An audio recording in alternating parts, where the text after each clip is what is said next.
monde, j'espère que vous allez bien. Bienvenue dans cette nouvelle vidéo. Merci de me rejoindre une fois de plus. Alors, pour les personnes qui ne me connaissent pas, moi je m'appelle Bruna et sur cette chaîne, je partage tout ce qui me passionne. Beauté, chit-chat, création de vidéos, voilà. Alors, dans cette vidéo, je vais partager avec vous des astuces pour combattre définitivement la mauvaise haleine. Parce qu'il n'y a rien de plus embarrassant, il n'y a rien de plus gênant que la mauvaise haleine. Quand tu as la mauvaise haleine, ma chérie, même si tu es classe comment, quand tu es au milieu des gens, tu as toujours peur de t'approcher devant les gens. On va saluer les gens, on leur donne les bisous, tu as peur parce que tu as peur qu'en les saluant, ils vont sentir l'odeur qui sort de ta bouche. Quand tu as la mauvaise haleine, tu manques de confiance en toi, surtout quand tu es en public. Même quand tu es à la maison avec ton chéri, tu n'as pas confiance en toi. Tu as peur de te retrouver au milieu des gens et de parler. Donc c'est très important, comme je vous ai dit dans mes précédentes vidéos, de soigner son hygiène. Alors si tu sais que tu as les problèmes de mauvaise haleine, que tu te brosses les dents mais tu as toujours la mauvaise haleine, cette vidéo est pour toi. Alors, comme je l'ai souvent dit, quand on parle de mauvaise haleine, la mauvaise haleine n'a rien à voir avec le fait de se brosser les dents. Parce qu'il y a des personnes qui se brossent les dents matin et soir, mais qui ont toujours les problèmes de mauvaise haleine. Sachez tout d'abord que oui, c'est important de vous brosser les dents matin et soir. Mais vous pouvez le faire et avoir toujours une bouche qui sent. Ça vient du ventre, mes amours. La mauvaise haleine vient du ventre.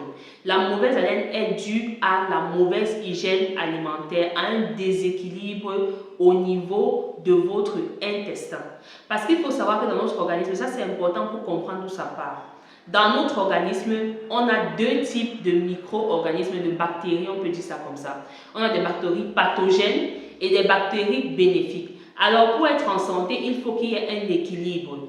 Mais le plus souvent, malheureusement, vu la mauvaise nourriture qu'on mange, les aliments transformés, les mauvais aliments, on mange trop de viande, on boit beaucoup d'alcool, on mange trop de fritures, on mange trop de farine. Donc tous ces aliments-là, plus vous les mangez, plus ça crée un déséquilibre au niveau de votre intestin. Ça fait en sorte que les bactéries pathogènes dominent les bonnes bactéries. Et c'est ça qui crée souvent les problèmes de mauvaise haleine, d'indigestion. Parce qu'il faut dire que les gens qui ont la difficulté à digérer aussi ont souvent une mauvaise haleine parce qu'il y a une accumulation au niveau de l'intestin. Donc ça part du ventre. Si tu as une mauvaise haleine, ça veut dire qu'il y a quelque chose au niveau de ton intestin qui ne fonctionne pas. Voilà.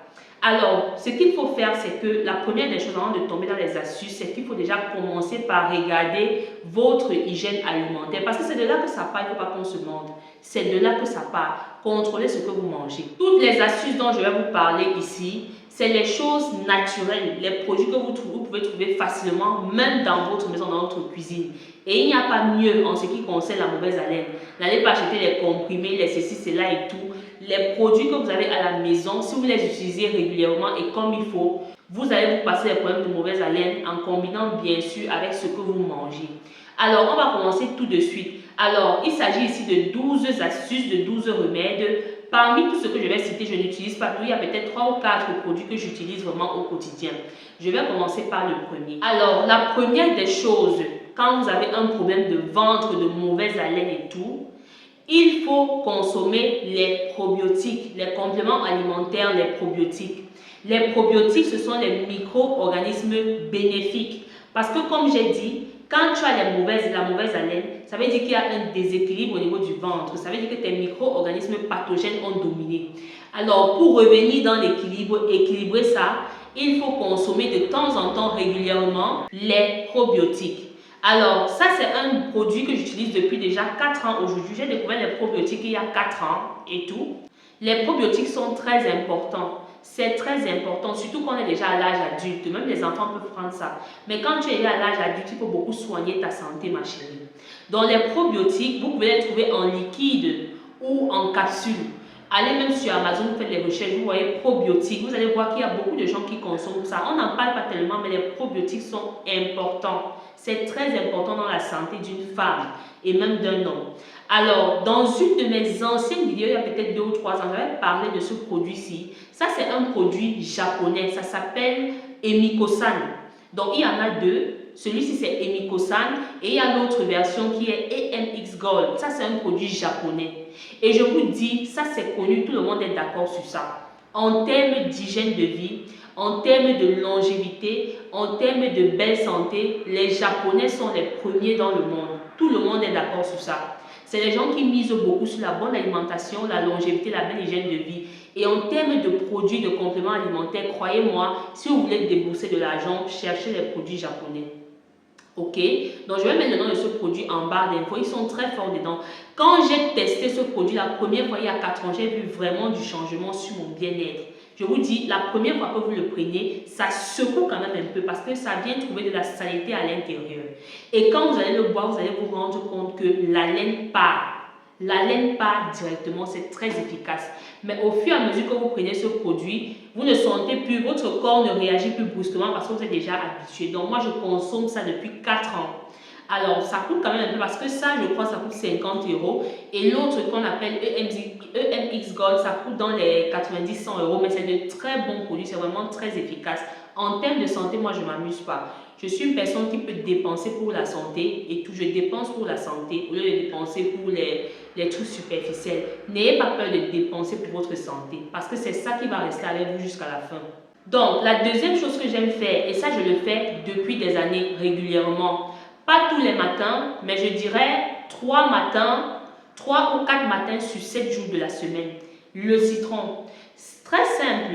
Moi, chaque matin que je me lève déjà, je bois toujours de l'eau chaude à tiède. Je bois toujours de l'eau chaude. Parce que le simple fait de boire l'eau chaude, si vous ne le savez pas, sachez-le, ça vous nettoie. L'eau chaude a un fort pouvoir nettoyant. Mais en termes d'haleine, si vous ajoutez à cette eau quelques gouttes de citron, que ce soit la lime ou le limon, d'accord, 3 fois par semaine, ou alors si vous sortez, vous allez quelque part où il y aura les gens, vous buvez ça avant de partir. Ça rafraîchit la laine parce que le citron a un pouvoir antiseptique. Ok? Et le citron, dans son goût, il semble acide. Mais dans le corps, il a un effet alcalin. Parce que souvent, quand on parle de déséquilibre et tout entre les bactéries, quand les bactéries pathogènes dominent, ça veut dire que votre corps est en état acide. Vous avez mangé trop d'aliments acides. Donc, consommer des trucs comme le citron pour rééquilibrer, vu que c'est un pouvoir alcalin, ça va mettre votre pH à niveau. Le charbon actif. J'ai entendu parler du charbon actif il y a des années, hein, mais vraiment, je me suis abonnée à ça. Je crois ça, j'ai acheté ça en début d'année, en début de cette année, peut-être mi et tout. J'ai acheté le charbon actif. Ça, je l'ai pris sur Amazon. Donc, il faut savoir que le charbon actif a un haut pouvoir purifiant et nettoyant. Ça a un haut pouvoir. Et quand on parle de mauvaise haleine, comme j'ai dit, tout ça c'est dû à l'accumulation de la saleté, à un déséquilibre. Donc ce que vous pouvez faire quand vous avez la mauvaise haleine, c'est de consommer ça. Ça, vous ne le consommez pas tout le temps parce que c'est très puissant. Parce que le charbon, ça absorbe énormément et vous n'avez pas envie d'aller créer encore un problème dans votre organisme. Ce n'est pas de ça qu'il s'agit. Donc ça, vous pouvez le faire une fois la semaine, peut-être le week-end ou alors le lundi en début de semaine. Vous prenez une cuillère à soupe. Vous prenez une cuillère à soupe de charbon et vous mettez ça dans de l'eau chaude. Vous tournez et vous buvez. Vous devez boire et sentir le charbon qui est dans votre bouche. Ça sera un peu fastidieux pour certains. Ne le faites pas si vous voulez sortir. Faites-le la veille. Moi, je le propose parce que quand vous buvez le charbon, ça reste quand même au niveau de vos dents. C'est une occasion d'aller après vous brosser parce que moi, tout ce que je bois, que ce soit de l'eau citronnée, de l'eau chaude et tout, de l'eau avec le charbon, je le fais toujours à jeûne avant de me brosser. Faites-le à jeûne. Donc, vous le faites à jeûne et après, vous vous brossez les dents et ça va vous aider même à blanchir vos dents. Donc, ça aussi, ça aide énormément. Ça agit dans le ventre. Ça agit dans le ventre. Ça va aller rééquilibrer et tout ce que vous avez de mauvais là. Et ça va faire en sorte que votre haleine va partir. Ça, c'est le thym. Ça, c'est le thym. Ça aussi, c'est un très bon produit. Déjà que quand vous sentez l'odeur du thym, pour les personnes qui ont le thym, vous allez savoir que ce que je dis est vrai. J'ai le thym. Vous voyez la plante qui est à l'extérieur de ma fenêtre là, vous pouvez la voir dans la vidéo, dehors là, c'est le thym. C'est une très bonne plante. C'est une très bonne plante, mes amours. Ça a une belle odeur. Le simple fait que ce produit sente bien va vous dire un peu ce que ça fait quand vous buvez ça en thé. Donc le thym aussi, ça aide dans la mauvaise haleine. Il suffit de boire ça comme une infusion, hein. Tu fais chauffer de l'eau, tu mets quelques feuilles, ça doit bien bouillir. Tu mets les feuilles de thym à l'intérieur, tu laisses que l'eau absorbe bien tout. Quand la couleur change un peu, tu bois. Et en buvant, tu peux rincer ta bouche avec. Donc en buvant, tu fais un mouvement du genre, vous voyez, quand vous rincez votre bouche avec de l'eau, tu fais passer ça dans les mâchoires et tout, et tu avales. Ça rafraîchit la laine instantanément, mes amours. Ça, c'est très bien. À côté de ça, il y a aussi la sauge. Ça, c'est la sauge. Voilà, un très bon truc aussi. Ça, c'est antibactérien, la sauge. Donc, ça veut dire que si tu as des problèmes, par exemple, de blessures au niveau des gencives, parfois quand on se brosse et tout, certaines brosses sont agressives là, en buvant aussi une infusion de la sauge, ça va t'aider à traiter ça. Donc, moi, ce que je fais, c'est que je combine les deux. Moi, je bois beaucoup ça cet hiver. Pour le froid aussi, ça aide. Pour les coups de froid et tout. Donc, tu combines les deux en infusion, tu bois ça. Tu rinces ta bouche avec. Tu vas voir que ça va te rafraîchir la laine. Voilà. En termes d'odeur, la sauge ne sent pas tellement, ça sent aussi un peu, mais le thym a vraiment une odeur très agréable en fait. En termes de parfum, les deux sont top, hein. Les deux sont vraiment bien. Le bicarbonate de soude. Le bicarbonate de soude. Je ne sais pas si vous avez entendu les personnes, il y a certaines personnes qui boivent ça pour nettoyer le ventre. Pour nettoyer le ventre. Donc, comment utiliser le bicarbonate de soude? Tu peux utiliser ça comme rinçage de la bouche, hein. Tu peux utiliser ça comme rinçage, mais ce n'est pas un truc à faire tout le temps parce que le bicarbonate sur la maille dentaire, si tu le fais tout le temps, ça peut endommager. Donc tu peux le faire 2 fois la semaine, hein. D'accord? Tu peux le faire 2 fois la semaine, le matin, après t'être brossé. Tu prends une cuillère à café. Une cuillère à café, c'est suffisant. Dans un petit verre d'eau, tu mets que l'eau soit tiède. Tu tournes bien jusqu'à ce que ça soit homogène. Tu rinces ta bouche après t'être brossé. Ça rafraîchit, mes chéris, toute la mauvaise odeur que vous allez là, ça va. Vous avez remarqué même, c'est pour celles qui nettoient la maison avec le bicarbonate. Quand tu prends le bicarbonate, tu mets ça dans les canalisations là, de ta cuisine, de la salle de bain et tout. Vous voyez comment ça enlève les odeurs, non? C'est la même chose que ça va faire quand vous allez appliquer dans votre bouche. Tu rinces ta bouche avec, ça va enlever ça.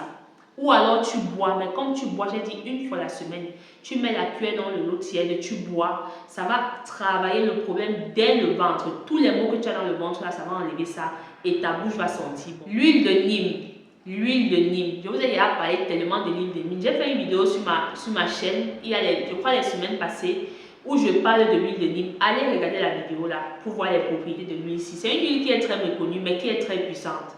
Très puissant l'huile de Nîmes. Et ça, c'est la vraie huile de Nîmes, vous voyez. Il y a toujours une partie solide et une partie liquide. Mais quand il fait froid, ça devient tout solide. Si tu vois une huile de Nîmes qui n'est pas solide en hiver, c'est que ce n'est pas la bonne huile de Nîmes, ma chérie. Et j'ai ça sur ma boutique Etsy pour celles qui veulent acheter. Vous me contactez là-bas, vous achetez votre huile de Nîmes. L'huile, si là, le pouvoir purifiant de ça, c'est énorme, mes chéris. Ça a un haut pouvoir purifiant, nettoyant, un antibactérien, un antiseptique. Ça fait tellement de choses, que ça soit à l'intérieur comme à l'extérieur de la peau. Et sachez-le, beaucoup de dentifrices, sont faits avec le Nîmes, hein, avec les feuilles de Nîmes. Parce que sur le Nîmes, il y a les feuilles, il y a les branches. Dans certaines cultures en Asie, se brosser les dents avec la branche de Nîmes, hein. Il se brossait les dents avec la branche de Nîmes. Donc l'huile va servir plutôt dans le ventre. Parce que quand tu as un déséquilibre là-bas et tout, quand tu bois ça, surtout pour ceux qui ont les maux de ventre, qui ont les problèmes de gaz et tout, parce que les gaz et tout, les problèmes d'indigestion, ça ressort dans votre bouche et les odeurs sur le corps. Donc quand tu lèches ça, c'est très amer, hein? C'est très amer. Moi, j'ai fait tester ça à ma mère, elle a confirmé. Elle a léché ça, elle a confirmé. Quand tu lèches ça, ma chérie, tu lèches le Nîmes le soir, le matin tu vas te réveiller, toi-même tu vas mettre ta main comme ça là. Tu sens ton haleine, toi-même tu vas me dire. Le thé vert, le thé vert. Le thé vert aussi a un haut pouvoir antiseptique, hein. Le thé vert aussi est très antiseptique. Donc vous allez vous rendre que les personnes qui consomment beaucoup de thé, de thé vert, ont très rarement les problèmes d'haleine. Parce que le thé déjà c'est dépurifiant, c'est diurétique et tout. Donc ça agit, c'est un bien-être total du corps en fait. Donc quand tu bois le thé vert régulièrement, ça il faut le boire, pas rincer la bouche avec, il faut boire ça. Déjà quand tu bois ça touche ta bouche, donc mais il faut le boire régulièrement après vos repas ou même au déjeuner le matin. Le clou de girofle, le clou de girofle. Alors ça je dois le reconnaître, hein. Moi je n'ai jamais testé la suite du clou de girofle, mais je connais le pouvoir de ces petits clous-ci. Le clou de girofle fait partie, je vais dire, c'est l'un des plus puissants éléments de la nature, le clou de girofle. Ça fait tellement de choses. Alors, il y a 2 façons de l'utiliser, hein. Soit vous faites bouillir de l'eau et vous le buvez en infusion, ok. Soit vous prenez des graines comme ça, là.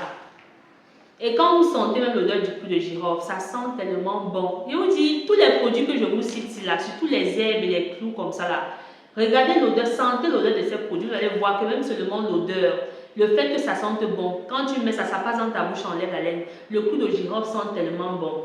Donc si tu ne veux pas le boire en infusion, tu fais comme ça ma chérie, tu prends quelques clous là.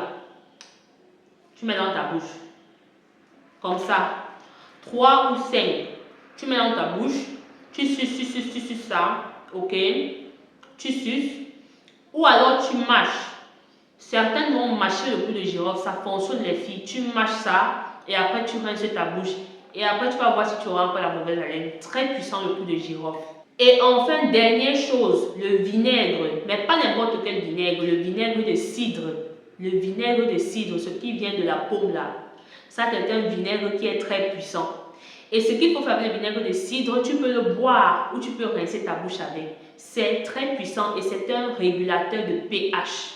Quand tu bois ça, ça va aller réguler le pH, mettre tes bactéries à un niveau normal.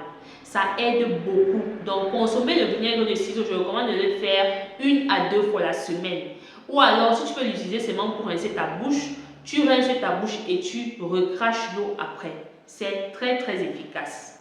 Donc voilà un peu mes astuces les filles pour avoir une bonne haleine parce que vraiment quand tu as la mauvaise haleine là, non, c'est très moche. Quand on te voit là ma chérie, tu es élégante, tu es pimpante, mais tu ouvres ta bouche, ça sent, ta bouche sent pas comment. Donc les astuces dont je vous parle là mes chéris, faites ça régulièrement. C'est pas des choses que tu dois faire une fois, après tu dois aller dormir et tu te plains que tu as la mauvaise haleine.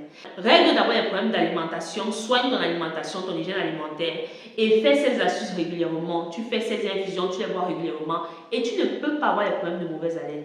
Donc c'est un peu ce que je voulais partager avec vous. J'espère que cette vidéo vous a plu et vous a édifié. Je vous remercie d'avoir regardé et rendez-vous dans la prochaine vidéo.